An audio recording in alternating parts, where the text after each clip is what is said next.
మే 31 శుక్రవారం.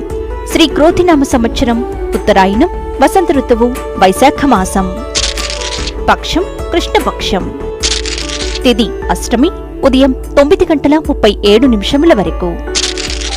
నక్షత్రం శతభిష, ఉదయం 6:05 వరకు.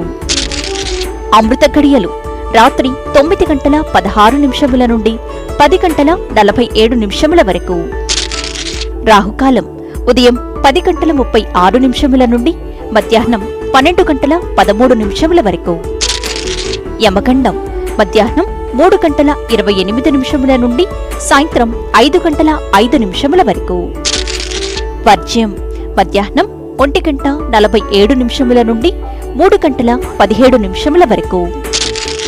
దుర్ముహూర్తం మధ్యాహ్నం 12:39 నుండి 1:31 వరకు. సూర్యోదయం ఉదయం 5:44. సూర్యాస్తమయం సాయంత్రం 6:43.